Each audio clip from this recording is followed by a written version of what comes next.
Good morning, students. Today we will start with microenvironment. So, the first question is, what do you mean by microenvironment? Micro, you have heard this word microscope, where we are going to study very minute things. Okay, here in business, microenvironment means internal as well as external factors which actually directly influence the business or performance of the business. Are you getting, students?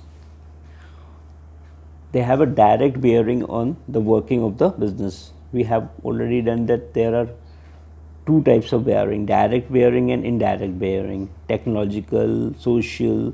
They are external factors. They have indirect bearing on the working of the business organization, but there are certain factors which have a direct bearing, though the factor is internal or external, okay, which have a direct relation with the business performance, with the up and downs of the business. So that environment is known as micro environment. When you go through the meaning, you will find it refers to those internal and external factors which exercise a direct influence on the working and performance of an individual business organization. It is also called task environment or direct section environment. Now, in the next question, we have to study what are those internal factors and external factors. In the definition, we just studied that it consists of internal factors and external factors. Now we have to understand what are the internal factors and how they influence the working of the business organization, and what are the external factors and how they affect business, a particular business. So internal factors, you understand that which is there inside the business organization, the people, the objects, the machinery, the plants, which is the part of daily working, which is there inside the business organization. Just like when you're talking about a school, so teachers, management, principal, vice principal, office staff, rooms, availability of furnitures, students are the internal factors who influence the working of the school. Is it clear? So here the first one is corporate culture. What is the meaning of corporate culture? That means the value, beliefs, and attitudes of the founders and the top management of the company. What for what they have established their company or their organization, what is there in their mind, where they want to stand themselves in future. All these are the corporate cultures. What the company stands for, what are the value system, whether value system is shared by all the members or not, what are the important consideration of the company. That means what the founders think, where they want to land their company in future, what are their attitudes, their beliefs. That is called corporate culture, and it will be very much influenced Now the next one is mission and objectives. What are the objectives? That is also an internal factor, because objective and mission is determined by whom? It is determined by the top management, managers, owners. So these all are the internal factors. The business philosophy and purpose of the company guides its priority. Business strategy, who will make? Top management, owners, product market, scope and development process, which type of technology they have to adopt. We can put one example over here. The mission of Dhirubhai Ambani is to make Reliance the biggest group in the private sectors, promote him to launch world scale plants in petroleum and other industries. Why? Because he set such a large mission or large objective, and that is the reason they are able to grow.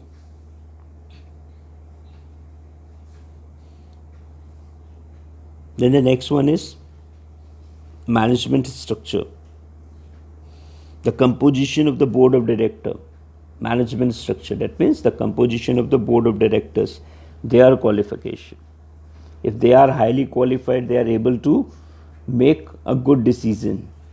They are able to promote their company at a large scale. Their management skill, how they tackle the problem, have important bearing on its business decisions. The board of directors sets the direction and monitors the performance of the company. The shareholding partners also affects the decision making. That means what is the composition, what is their qualification, what is their management skill, how they are going to take decision, what are their partners, all this will affect the internal environment of the business. Then the next one is power structure. What is the meaning of power structure? That means how much power the top management keep in its own hands, how much he want to delegate. Delegate means transfer to its subordinates like managers, supervisors, etc. How much trust it has having on their workers. So power structure, the internal power relationship between the board of directors and the chief executives is an important factor. Then the extent of which the top management enjoys the support of the shareholders, that is also very important. Whether the shareholders keep on supporting them in each and every decision, or they will keep on opposing, because the shareholders having a voting power, so they can replace the directors. So how much support they are giving to the management, that is also an internal factors. And employees at different level also has an important bearing on decision making and working of the company. So power structure. Okay, what is the relationship between board of directors and chief executive, and how much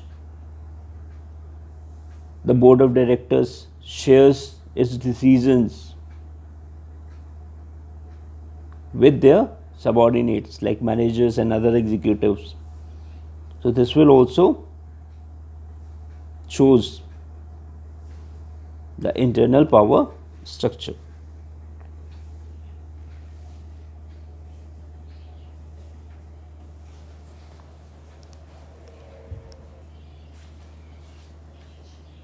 Then the next one is company's image and brand equity. What is the image of the company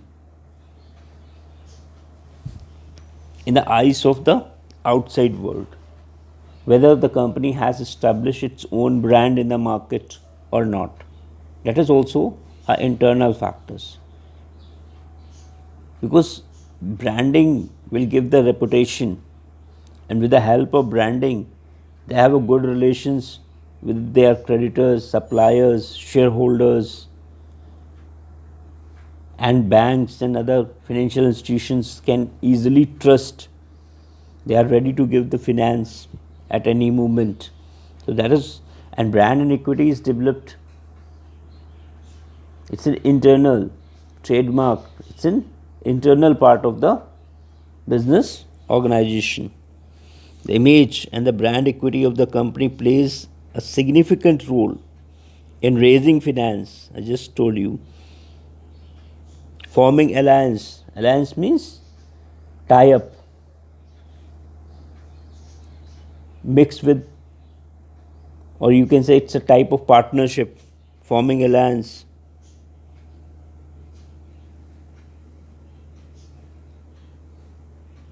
Choosing dealers and suppliers. I just told you that suppliers are ready to give the raw materials without asking for money.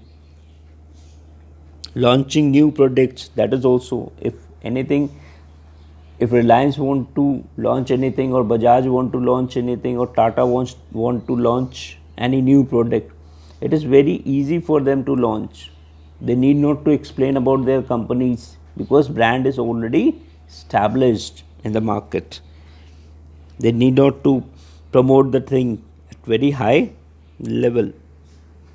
Entering into foreign market, that is also depends upon the brand of the company.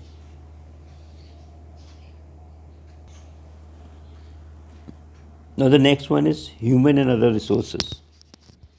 The ability, capacity, morale, motivation of the employees. Okay, the most of the organization gets success because of their employees. If the employees are efficient, if the employees are well qualified, if the employees are well trained, they are able to do the work in the best manner. They are able to produce a good products, a quality products. So what is the ability? That is there. This point is that the ability, the capacity, the morale, and the motivation of the employees play a vital role. Vital means important role in the success of the firm. Okay, and one of the example again, the Tata Group spent a large portion of its profit for the welfare and the development of their employees. So employees also boost up because the company keeps on helping them. So they are also ready to sacrifice their whole for the benefit of the company. Their motivation is quite high. In one of the market research, it has been proved the person who got job in Tata company, they are not going to leave it very easily. So why? Because of their, because the kind of facility they are getting from that Tata company. So employees, the human capital, human resources are very vital for any internal organization. Just like that, the success of any school, it depends upon the teachers and the students who are learning. You people, the students, will make the brand image of the school. Your result will be affected, will affect the performance of the entire school. Okay, we have done with internal factors. Now we have to move to external factors.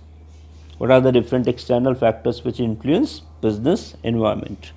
External means those who are outside the business organization, but that doesn't mean that they are not going to affect the working of the business. They have a direct effect because we are studying here a micro environment.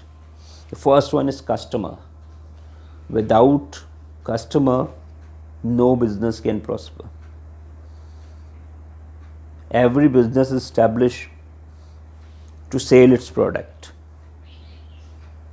to earn profit, and that is only possible because of customers. Suppose 4 shops are there, they are dealing in a grocery items, but you will find that in one particular grocery shop the number of customers are more, and that is able to earn more profit, though the rest of the 3 are selling the same products at a same prices. So customers are very vital. The people who buy a firm's product and services are its customers. A business exists to create and satisfy customers. A firm may have different types of customers. There were different types of customers, like individuals, householders, then government also purchase from the companies, commercial establishment, that means other business also purchase from our business. Suppose we are in the business of iron and steel, then other business enterprises will purchase from us. Now the next one is competitors. Company may have both direct and indirect competitors. Direct competitors are those who are making same kind of products. Okay, so when we give the example of suppose a television, Sony television, then who are the direct competitors? Samsung, LG, Tesla, Videocon, all those companies which are manufacturing the television sets, they are considered as a direct competitors. And indirect competitors comes from the firms which do different types of business, but the purpose is the same. For example, multiplex cinemas with pubs or casino, they have a direct bearing on watching the televisions because they are also in the same profession, that is called recreation. So that they are also the part of external factors. The next one is suppliers. Who are the suppliers? Suppliers are the person who supply the raw materials or finished products to the company or business organization. And suppose if they are not providing us a supply on a regular time, so then whether it is affect our environment or not, whether it affects our business or not, definitely it will affect our business. It refers to the people or groups who supply raw materials and components to the company. Reliable source of supply enables the company to carry on their business without any interruption. Reliable sources. If our suppliers are reliable, then we don't worry about the raw materials. Okay, we keep on focusing only on our production because they will provide us the goods on regular interval of time. So it will also affect our business.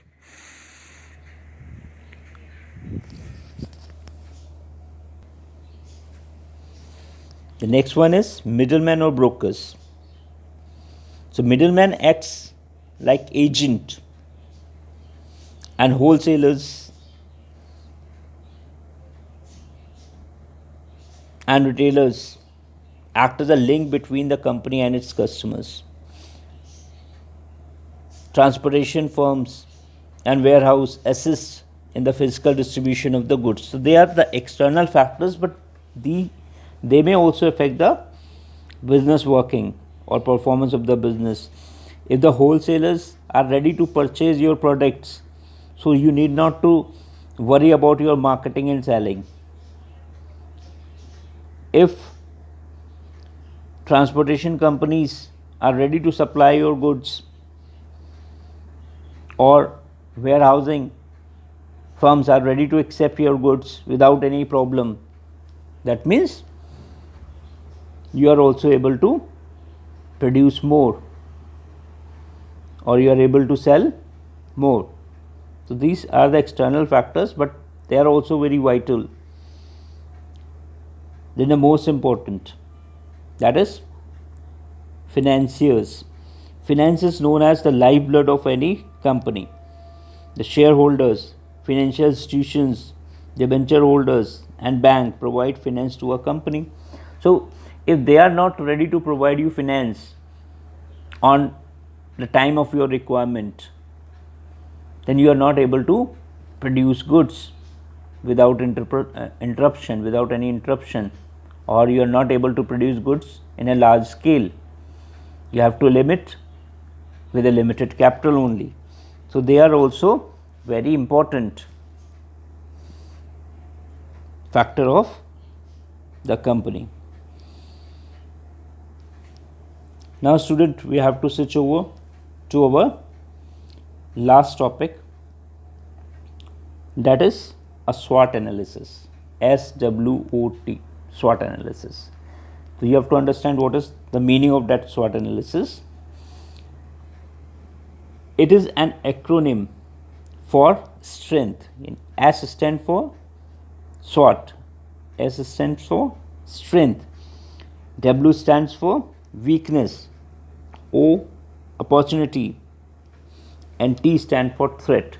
That means when we have to, what is this SWOT analysis? We have to analyze ourselves.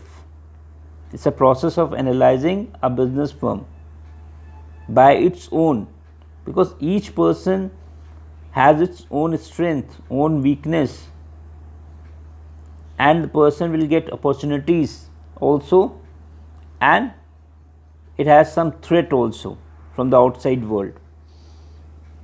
So, like that, a business firm also. Strength and weakness can be identified by analyzing the internal environment. Strength and weakness are there, the internal factors, that is there, just like when we talking about our strength, so that is the internal, what we are able to do. Our weakness, that is also depends upon the internal thing, what is my weakness. Is it clear? And on the other hand, opportunities and threat can be identified by analyzing the external environment. Opportunity, where you are going to get opportunities, like for business firm, opportunities is getting foreign trade order, that is the opportunity. So, that is the external factors. Threat, like MNCs, multinational companies, when they come to India, there is a threat for home industries. So, that is also an external factors. Now, one by one we will study all the acronyms. The first one is strength. A strength is an inherent capacity. Inherent means inside. Inherent capacity of the company which can be used to get advantages over its competitors. For example, countrywide distribution system. Countrywide distribution system is the strength of Hindustan Lever Limited. Small sachet, small pouches, and the product of Hindustan Lever, whether it is soap, whether it is oil, whether it is detergent, the basic products, you are able to get each and everywhere. Even at the village corners also you will find the product of Hindustan Lever. So, that is the strength of their distribution system, of their distribution network. They are able to sell their products in a remote area also. Then the next one is weakness. What is the weakness? Weakness is an inherent limitation of the company which act as a leakage from the point of view of its competitors. Weakness is a thing, inherent capacities where the competitors can take your advantages. Just like we will give the example of Sahara for this. Shortage of funds is a weakness of the Sahara company. Because of shortage of the funds, they have started a project on a large scale, multiple projects, but they will stuck down because of shortage of the funds, and because of that the other competitors take the advantages. Then the next one is opportunity. You know what is the meaning of opportunities? Is a favorable condition. We often say, na, oh, I got an opportunities to do a job in that particular company. I got an opportunity to meet such a resourceful person. I got an opportunity to have a teacher like you. So, what is opportunity? It's a favorable condition of the company's external environment, which enables is to strengthen its position. If we got the opportunity, suppose a road developers got a tenders for making 4-lane highway, so that is help the company to establish its market in future. So ultimately strengthen the position of the company. Like economic policies and the foreign trade is an opportunities to company who want to expand its business. And last but not the least, that is threat. A threat is an unfavorable condition in the company's external environment which causes a damage or risk to its position. For example, competition from multinational corporation is a threat for the Indian companies. So, SWOT analysis is helpful in the formulation of an effective strategies that can be capitalize on the opportunities and neutralize at the time of threat by an organization. So, this is the end of your unit number 1, students. I hope you have understood the topic. Meet you soon. Thank you.